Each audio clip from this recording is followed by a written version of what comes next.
We're the anti-slavery men in Kansas in 1858. The Stock Market Jobber Report. I hope you enjoy it.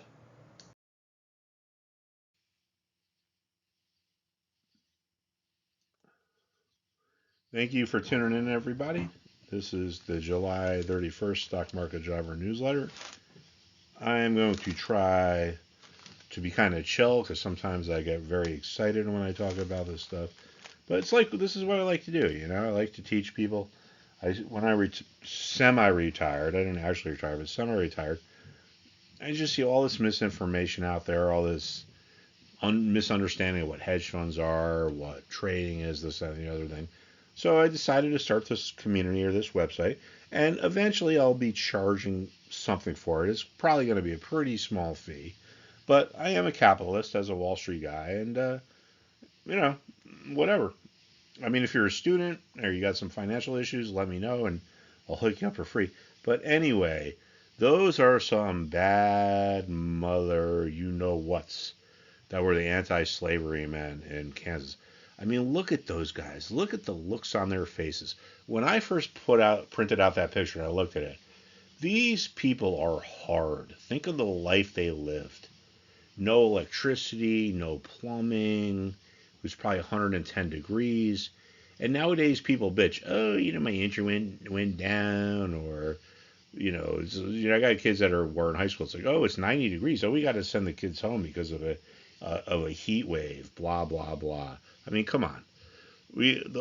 Society would be better if we all toughened up a little bit. But anyway, here's our market principles. I'm not going to go through these now. You can print this out and read it. I'm going to just talk about it as we go along. All right, let's get right into it here. So what we're going to do is we're going to look at the S&P 500, and we don't actually look at the actual index. We look at the SPY, which is the ETF which tracks it. And the reason why we do that is because that's what most people trade, or most of our students trade. And for all intents and purposes, it's the same thing. And then we have to understand that there are 11 different sectors in the S&P 500. And sometimes different sectors are in the driver's seat.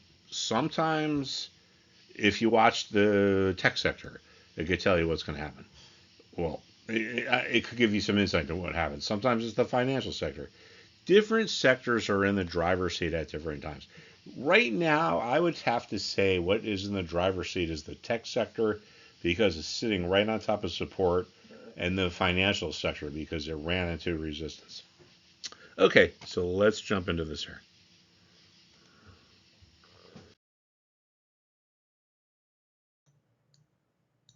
Those was some badass dudes right there, yo.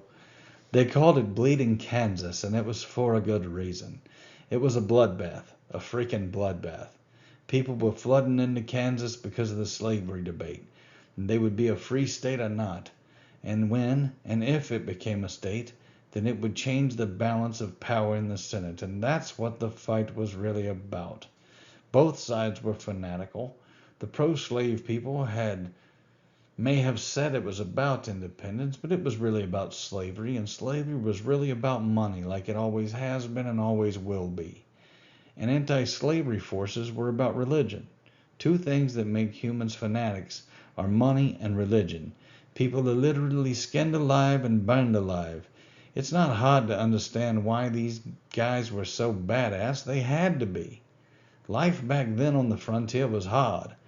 I think about it. No plumbing, no electricity, no phones, no TV, no video games. I'm not sure what these things are because they weren't even invented yet, but Mark put them on here, so I'm just saying what I say from the other side. Women actually gave birth with no anesthesia or concept of infection, and they lived. So quit your bitching. You have it very good in 2023.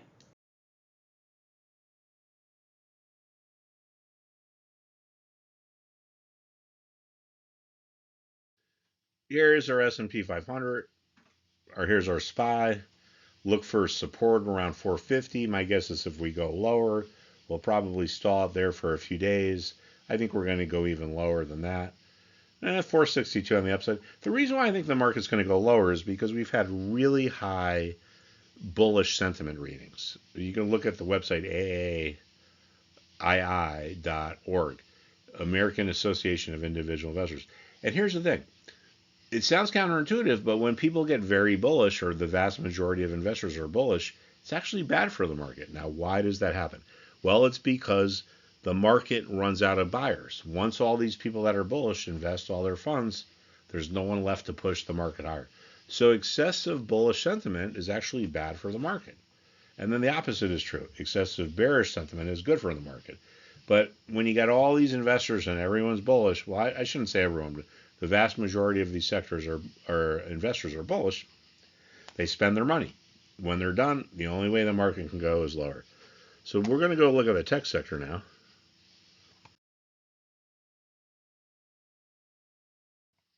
Now notice how the level that was resistance here became resistance here. How is it, or why is it that a level that was resistance 18 months ago can become resistance again? The answer is, when we look at a chart, what we're looking at is investment psychology. If you look at a chart through the prism of investment psychology and supply and demand, you can understand it.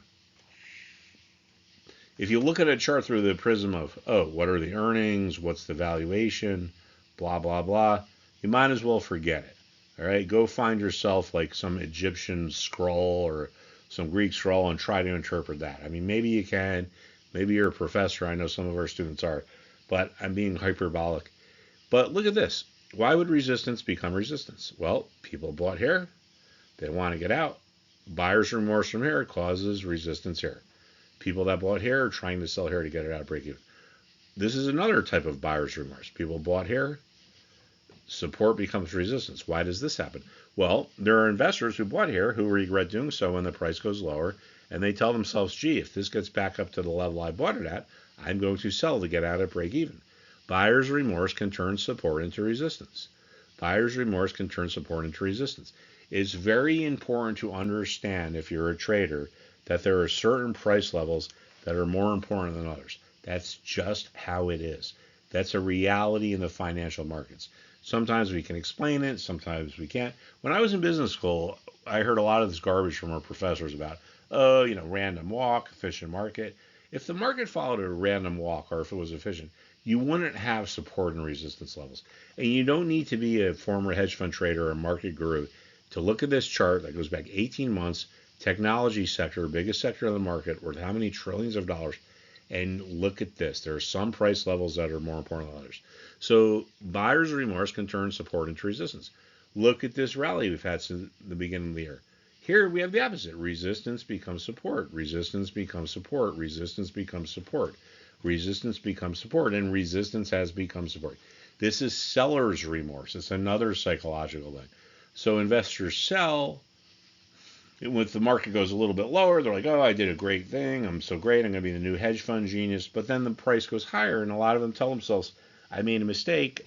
I want to buy my shares back, but I'm only going to do so if I can get them at the same price I sold them at. So if you have enough remorseful sellers placing buy orders at the level that was resistance, resistance can convert into support. It's because of psychology.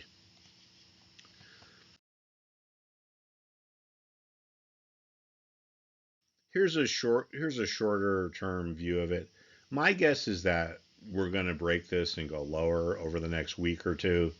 I don't think we're going to have like a crash or anything like that. But when you have that sentiment that's so positive, the market just runs out of buyers. Now I know Apple is reporting this week, Amazon is reporting this week. Sometimes earnings are important, sometimes they're not. But put it this way, say they report good earnings. Well, if all the buyers are out of money, they can't buy it, so it's not going to go up. All right, I am going to bring Mr. Summer on here, who is a great person, who got in trouble because, well, I don't know about trouble, but he insulted some of the slave owner people, and someone got it behind him and basically took a cane and kicked his ass, and his foot got stuck under the table, so he couldn't fight back. He ended up taking 3 years to recover. It's unfortunate that Charles Summer is just remembered for that because he did a lot of good things. But anyway, let's hear what he has to say.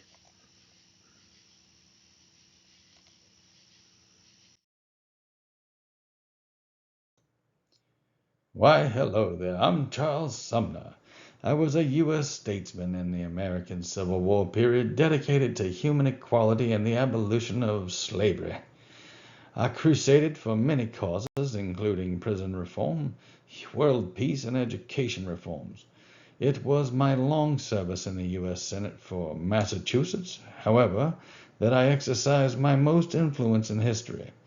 I bitterly attacked the Compromise of 1850, which attempted to balance the demands of North and South, and I denounced the crimes against Kansas. The Kansas-Nebraska Act, in every respect, was a swindle.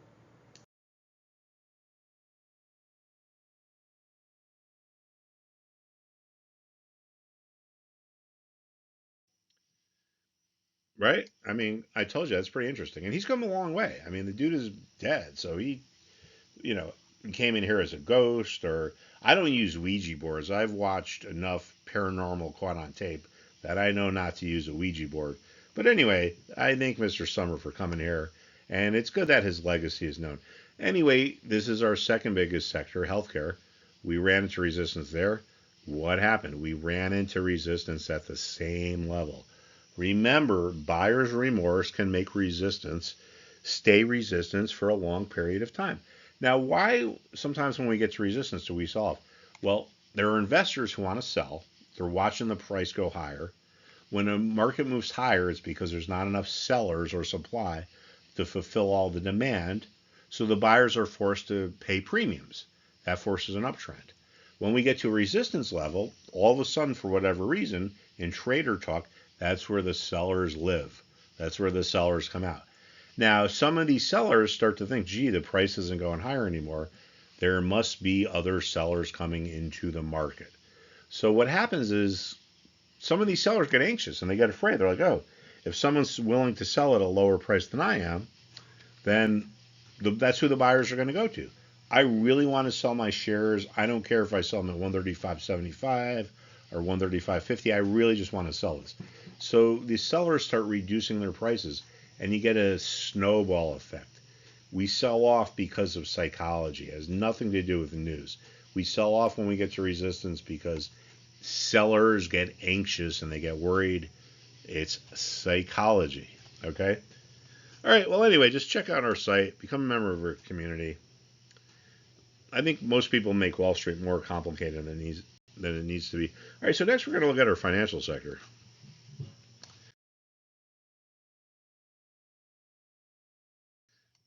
Now we talk. I mentioned things that were in the driver's seat. I think right now this sector is in the driver's seat, and you can see here the level that was support became resistance. To review, people bought here.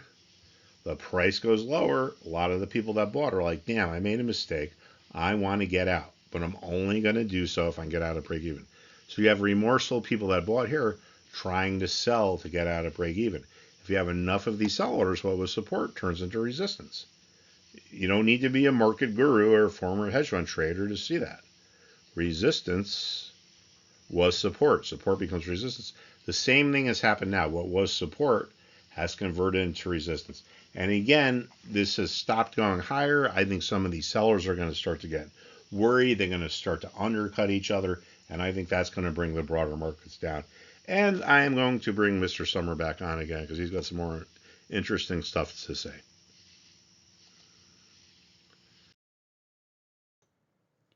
And I was so pissed off at what was going on in Kansas that I felt the need to make my opinion known. After all, I was a senator, and as an abolitionist I thought slave owners were cruel and despicable people. So in May of 1856 I gave a speech to the Senate, and it changed history.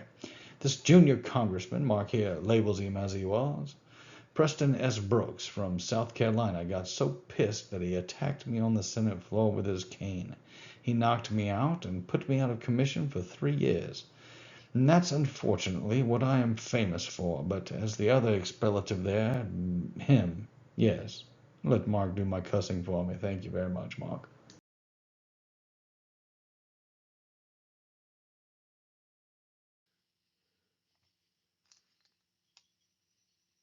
Alrighty, well, thank you for being here. Here is our consumer discretionary sector. Same kind of a thing here. Resistance became support. Seller's remorse. People sell, price goes higher. They have like, oh, I made a mistake. I'm going to buy my shares back. But if I get them at the same price I sold them at, people buy here, the price goes lower. A lot of these investors say, damn, I made a mistake. I want to get out at break even, but I'm going to only sell my shares if I can get out at the same price I paid them for. I don't know if I can say this enough, okay? If you look at a chart through the prism of psychology and supply and demand, you can understand what a chart is. If you don't, you might as well forget it. You know, maybe you're some kind of a super genius or whatever, but if that's the case, go out and read about black holes and how light waves are bent by gravity.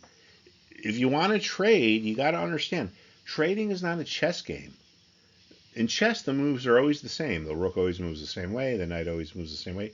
Trading is more like a poker game. There's someone on the other side of the table that you're playing against. Of course, you have strategies. Of course, you have rules. But that person has psychology. Think about it. If you sell a stock, you think it's going down. There's someone who's buying it from you who's like, this person's an idiot. I think this stock is going up. That's why I'm buying it from them. If you buy a stock, there's someone who sells it to you that says, hey, this person's an idiot. This stock is going down. Why are they buying it? It's psychology. All right, let's move on to our next sector here.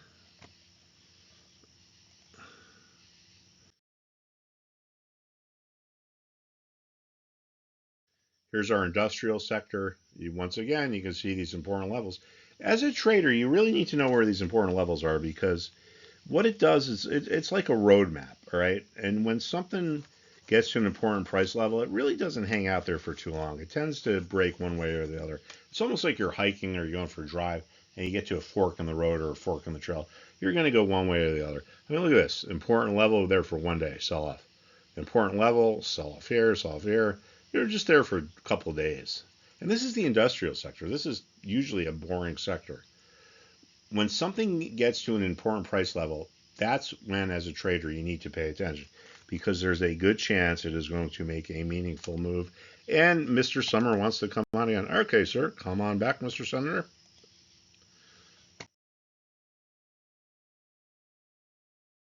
It was called my Crimes Against Kansas speech, and it was directed strictly at the senator from South Carolina. Not in any common lust for power did this uncommon tragedy have its origin. It is the rape of a virgin territory, compelling it to the hateful embrace of slavery.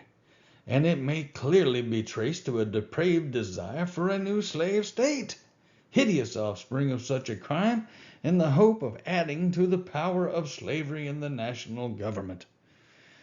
The senator from South Carolina has read many books of chivalry, and he believes himself to be a chivalrous knight with sentiments of honor and courage. But of course he has chosen a mistress to whom he has made his vows, and who, though ugly to others, is always lovely to him. Though polluted in the sight of the world, is chaste in his sight. I mean the harlot of slavery. For her, his tongue is always profuse in words. Let her be impeached in character, or any proposition made to shut her out from the extension of her wantonness, and no extravagance of manhood, manner, or hardihood of assertion is then too great for this senator.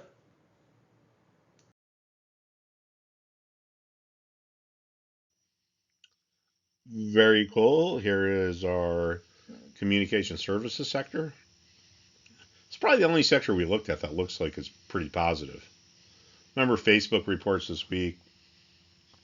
Anyway, resistance, support, resistance. Some of my students are like, dude, all you talk about is price levels and this. Well, that's not true. I talk about price levels. Listen, if you want to be a mechanic, what do? You work on engines every day. Okay? You're not going to be a mechanic and I'm going to work on an engine today, and next week I'm going to go, take pictures of rare birds in the water, in the woods. If you're a trader, this is what you do. What are the important levels? What's the trend? What's the momentum? What's the psychology? So the repetition and the constant learning is what is going to help you. So please join up for our community. Right now, we're not charging anyone. Eventually, we're going to throw a paywall up. It's not going to be a lot. We're thinking maybe $100, $200 a month. which frankly to me is nothing. I mean, this type of knowledge that I'm teaching you can literally make you like set for life, okay? If you listen. So it's a small price to pay.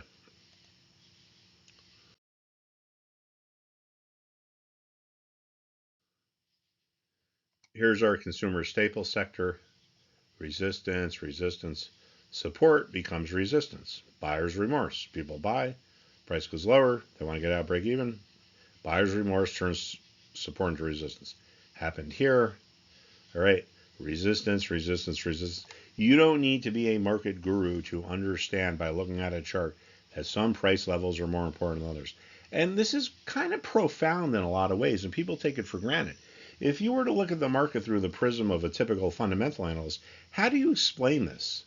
By earnings or dividends or yields. How is it that this sector that's worth trillions of dollars have the exact same valuation here in May that it did last July? Think of what's changed. Different interest rates, different prices of oil. If you look at the chart through the prism of what does this tell me about psychology and supply and demand, all of a sudden all this stuff makes sense. All right, going to bring Mr. Summer out again. Thank you, Mr. Senator.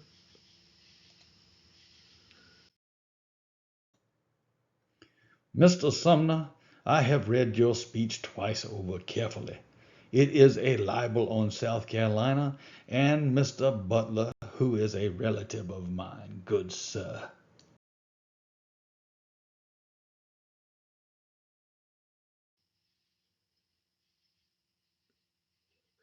Once again, here's our energy sector. Once again, you can see these clear levels. Support here became resistance here. Resistance here became support here. Support here became resistance here. Became resistance here. Now, this is probably where you can get some good trading ideas. We have a sector that's getting to a clear resistance level. It's probably, not a guarantee, but probably either going to break out and make a tradable move higher or roll over and make a tradable move lower. So instead of just thinking about the sector, what we can do is we can look within the sector at what stocks are in the sector to see what looks more vulnerable than something else. I mean, I just know that this sector, ExxonMobil and Chevron, are basically about 40% of it. But I was looking at the symbol PSX, Phillips. It looks pretty compelling for a reversal play. Overbought at a clear resistance level. I'm not going to bring it up tonight, but check out my site and you can check it out. All right. My marketing people are like, dude, you're going on for too long.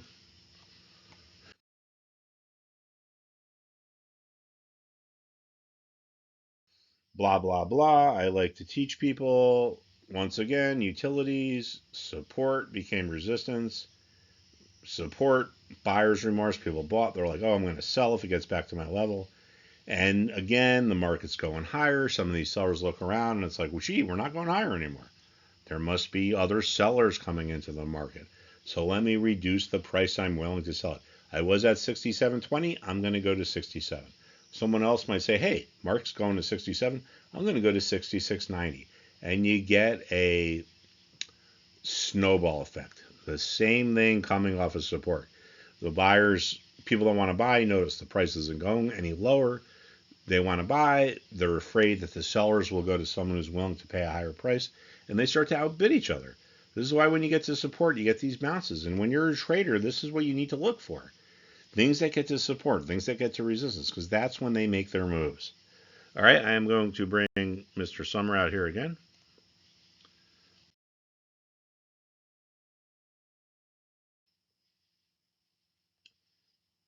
Thank you very much. Here is our second to last sector, but once again, we can see the same principles. Doesn't matter what you're looking at. Could be stocks, could be bonds, could be commodities, could be cryptos. When you look at a chart, what you're looking at is a graphical illustration of investment psychology. There are people that trade different markets. So that's why you see these same patterns pop up in different securities in different markets, because we're looking at psychology of humans. I know I'm saying it a lot, but this is the key to making money. So believe me, my friends, uh, don't get bored, okay? Resistance became support. You don't need to be a chart guru to see it. All right, I think Mr. Summer's going to come. It's unfortunate that I'm mostly remembered for the caning incident. I did a lot of good things. Ironically enough, though, that guy was my cousin. Can you believe that? By the way, my foot got stuck under the table. I wasn't able to get up. He sucker punched me. If it had been fair, I would have taken him down hard, just like Walker Texas Ranger will be doing, and whoever that guy is, 140 years from now. Man, Mark throws a lot of crazy things in on these slides. I don't know what he's thinking. I did make a comeback, though. During the long recuperation following this act of cowardice, my empty desk in the Senate chamber stood as a powerful symbol for the tensions between North and South in the years before the Civil War. This dramatic event was just one episode in my long Senate career that lasted from 1851 to 1874. When I returned to the Senate full-time duties in 1859, I continued to fight for abolition. And with the end of the war and the ratification of the 13th Amendment in 1865, I concentrated on providing full political and civil rights to African Americans and went on to author one of the nation's first civil rights bills. Very proud of that, by the way. I was a great man, and I went home to meet my maker in 1874. Thank you, sir. Nice having you here tonight. Here is our material sector. Resistance, resistance, resistance, support, support. There's a good chance this moves lower. Overbought at resistance. All right, everyone. Thank you so much. I hope you enjoy this. I hope it helps you make money, and I will see you soon.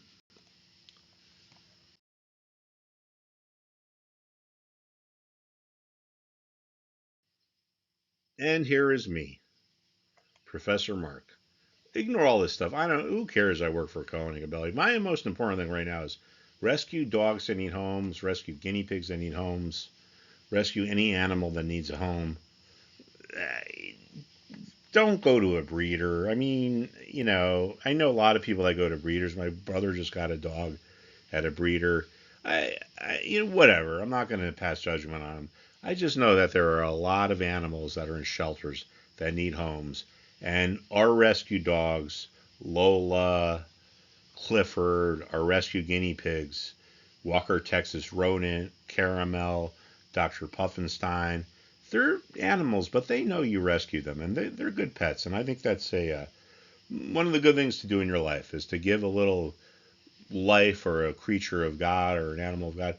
Give them a chance. Okay. All right. Anyway, that's it, everybody. I will talk to you soon. Thanks for tuning in.